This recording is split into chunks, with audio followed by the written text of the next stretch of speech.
L'analyse de l'économie collaborative au prisme du pharmacon fait ressortir un ensemble d'opportunités et de risques que différentes institutions essaient aujourd'hui de cadrer et de sécuriser. Cette tâche est très complexe, car les cadres existants, nous l'avons vu, ne sont pas toujours adaptés aux particularités de l'économie collaborative. De plus, cette économie recouvre des réalités et des pratiques très différentes, avec des modèles de développement parfois opposés, ceci dans un contexte de rupture technologique qui évolue très rapidement. Ce qui était vrai aujourd'hui peut très vite être dépassé demain et remis en cause après-demain. Les différents observateurs et spécialistes de l'économie collaborative s'accordent pour dire qu'après une décennie très prolifique qui a vu naître et mourir de très nombreuses start-up, nous sommes aujourd'hui dans une phase de transition au niveau des modèles économiques et des innovations technologiques. Dans cette phase de transition coexistent d'une part les licornes qui se consolident sur un modèle de plateforme d'hyper-intermédiation, suivant des logiques capitalistiques et monopolistiques. Et d'autre part, différentes alternatives qui commencent à constituer ce que Michel Bowens appelle un coopérativisme de plateforme, basé à la fois sur les valeurs fondatrices de l'économie sociale et solidaire et sur les principes de l'open source. La technologie dite de la blockchain, ou chaîne de blocs, est de plus en plus mise en avant comme une évolution majeure de l'Internet, comme le fut l'adoption du protocole TCP/IP au début des années 80. Porteuse de très nombreuses promesses, cette technologie concerne directement l'économie collaborative, car elle est susceptible d'apporter une brique technologique manquante dans les modèles de transaction de pair à pair. Si cette innovation technologique atteint une maturité d'usage et se démocratise, de très nombreuses perspectives nouvelles peuvent alors s'ouvrir, notamment pour les acteurs du pair à pair collaboratif. Alors de quoi parle-t-on? Même s'il est ardu d'expliquer simplement ce qu'est la technologie blockchain et comment elle fonctionne, on peut dire qu'elle consiste à fournir un registre public, tel un grand livre de comptes, où sont inscrits l'ensemble des échanges effectués entre les utilisateurs de cette blockchain depuis sa création.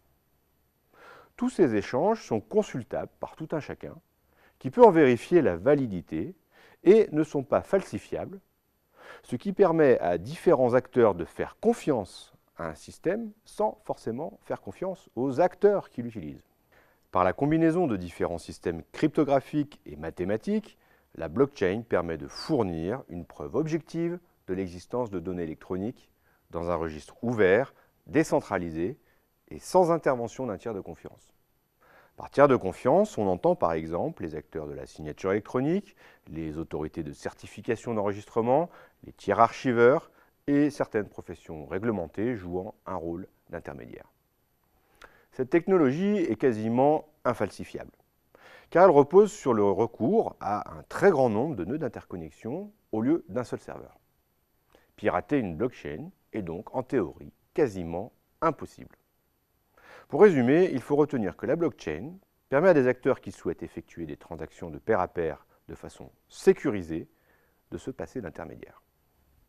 Les différentes caractéristiques de cette technologie décentralisatrice et sécurisée vont probablement permettre dans les années à venir de franchir une étape décisive en matière de désintermédiation des échanges.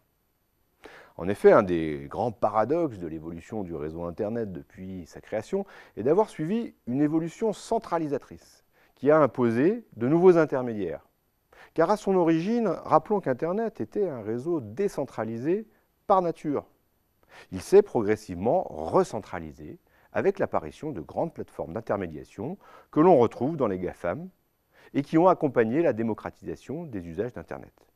Que ce soit à travers la recherche d'informations, le commerce électronique ou les réseaux sociaux.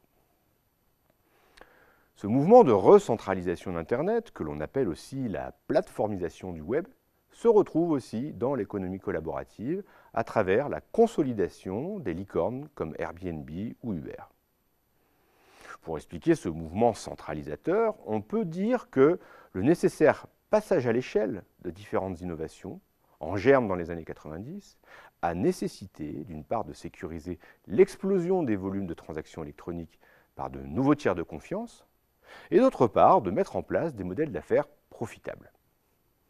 Ces deux besoins ont fait naître des plateformes géantes, financées par un modèle capitalistique classique, qui fait aujourd'hui peser différentes menaces sur le réseau, que nous avons étudiées dans la partie 2 de cette séquence, comme les risques de monopole, de conglomérat, de surveillance et d'atteinte à la vie privée.